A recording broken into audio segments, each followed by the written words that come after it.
Alright, hi, my name is Brittany Hill, and this is my game that I created with my partner, Sarah, and it's called Murder at the Mansion. So the first thing I would like to talk about is static and non-static variables.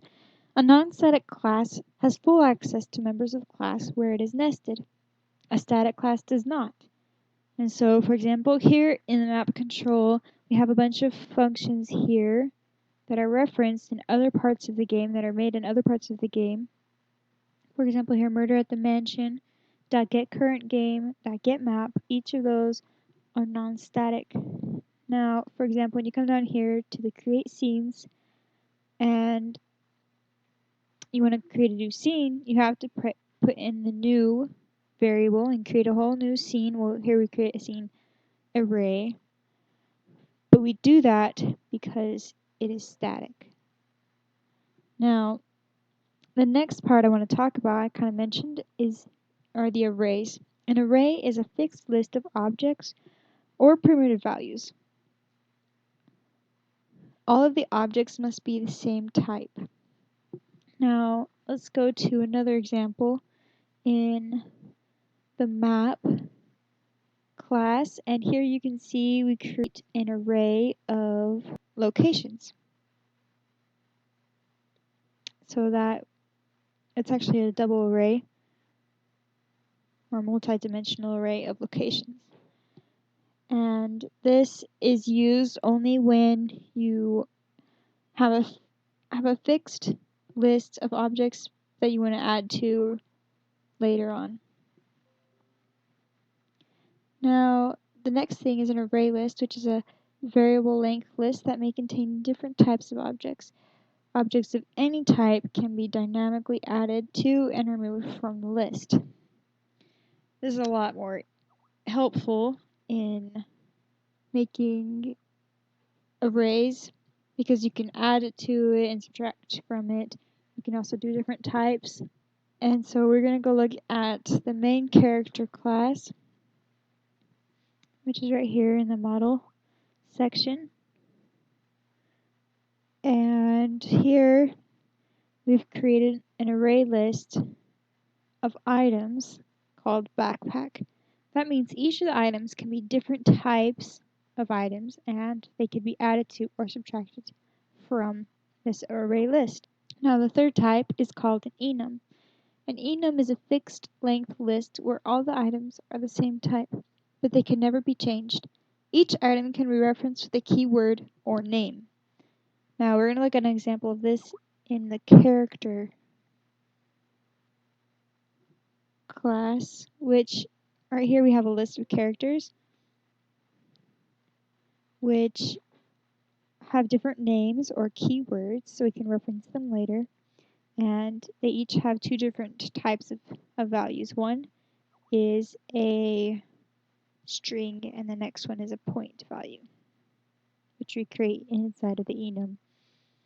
And this is helpful when you want to create a list that is fixed and never will change. In our game we have all these characters and none of these characters will ever change, nor will their place change or their description. And so that's why we use an enum. Next, I would like to look at how we can use a for loop to iterate through an array. And if I go to the total items view, we go down here, this takes each of the items that we have and creates a list that says the total of each of them. So it has to go through each and count them. And here's the for loop. So you start out with an integer I equals 0, so we start at 0, and it will go until the length of this sorted items, and each round it'll add 1 to I. So that means it'll go through, print this, it will create this table, and it will iterate through this each time, adding 1 to I.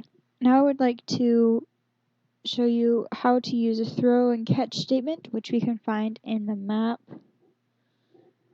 class. And we're going to follow this all the way up. So here in the map class we have a place that checks to make sure the map is only 5 by 5 And it's no smaller than that, right? So what it does is it catches the error here, and then it takes it and says, oh, we're going to throw it, right? Throw a map control exception. And it sends this message to the map control exception. Now, it is being thrown or being passed up the hierarchy where this was called. And so we're going to go look at where this was called, and we can go to the map control under create map,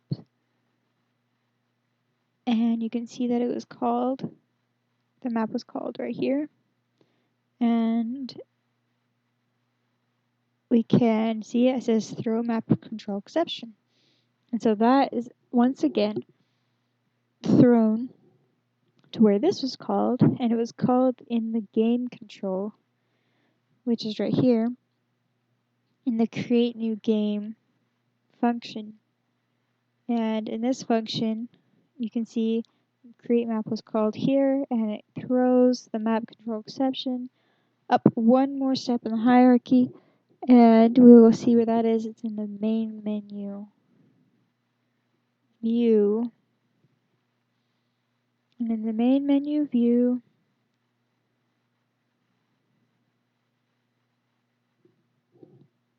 under start new game, you can see this is where we actually catch the exception. So it catches the exception and says, oh, there was an exception, there was an error made all the way down the line, and we needed this to be printed, and it takes the message and it sends it to the map control exception class, which is over here. And inside here, it just basically takes the error and displays it and returns it back to where it came from. Alright, so now I would like to move on to character streams and byte streams. A character stream is one that supports the ASCII code and the Unicode and is used for text files.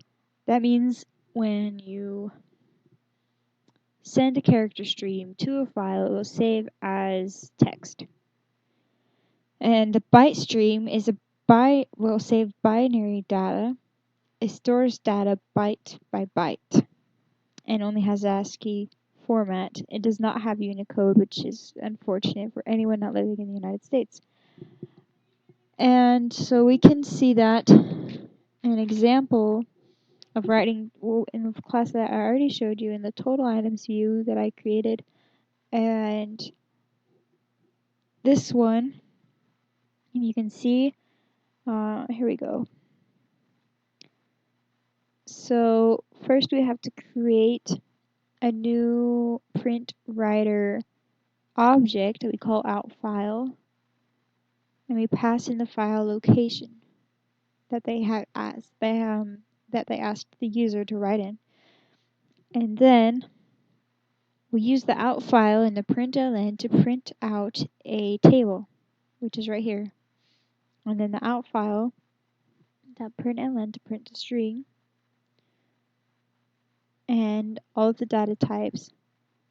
And so this is an example of writing to a character stream.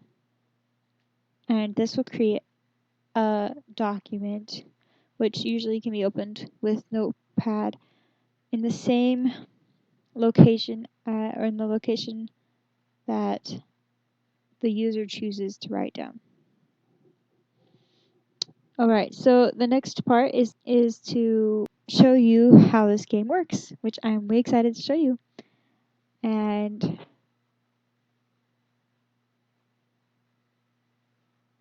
alright, so here's the game. And it has a description of how this is a murder mystery game and you have to find clues and you have to look around the mansion to figure out who is the murderer. So first you can enter in your name. My name is Brittany, so I'll enter that. It says, welcome to the game, Brittany. Right, so first you can see a main menu, which has a new game, restart an existing game, a help menu, save the game, and quit the game. and they're pretty obvious what they do. I just want to look at the help menu really quick. You can look at the goal of the game right here, which tells you what you need to do in case anyone's confused, or how to move, which I guess could get confusing as well, or how to get to the backpack, and then you can quit the menu. And notice you can put in a lowercase or uppercase letter, it doesn't matter. We don't have a game to restart right now, so we're going to start a new game, and you can see what happens. And we have all these different options. The move character option, interact with objects, display map, and so on. So we're going to look at the first one, which is move character. And it says to enter in a location of where you want to go. So we'll say we'll go down one space. And it says your character is now in a crooked hallway covered with rather large portraits of old men. And so we will press yes, we want to see the map and see where we are. Okay, so here's the map. And if you notice, it's a table and it has a start in the upper left-hand corner, and then there's a hallway underneath it. There's also a legend that tells you what the different symbols mean. And so we can keep on moving, and we'll move down one again and show you that, look, we are still in the hallway because obviously there are 2 squares in the hallway. And so we don't want to see the map that time. And we can move down one more time, and it says, oh, you are in the master bedroom. And this is where you can smell blood because this is where the murder happened. And yes, we want to see the map, and you notice it shows you where the master room is located on the bottom left-hand corner of the map. And as you move around the map, it will show you exactly what you're looking at and show you different items and different room descriptions of what you have. So as you move on, you can look and see what is inside your backpack. And you have different items. You have clues, files, and weapons. So in the clues section, you have all these different clues, and you can look at each of them and see what they are. You can see what the license says, all the information, or a note, right, or a footprint. And so those are different clues. And you could also look at the files, which has each of the characters, each of the suspects' files on here, and you can read each of them. That's pretty self-explanatory. And so once you decide who the murderer is, you can go to guess the murderer, and you can put in the name of who we think the murderer is. We'll say it's John. And it was wrong. So the thing is, you'll have to keep playing and look at all the clues and figure out who it was. And the other 2 parts of the game menu, one, you can go straight to the help menu, or you can also go and get the total number of items. And you can say the file you would like to save it to, call it jello.txt, and you would be able to go to the file place and look at the file and see exactly what that is. You can also go sort the character list, and you could also say jello2.txt, and we now have a file about Jello. Just kidding. It's about characters. But so I think that is the entire game, and I hope you enjoy it. So thank you very much.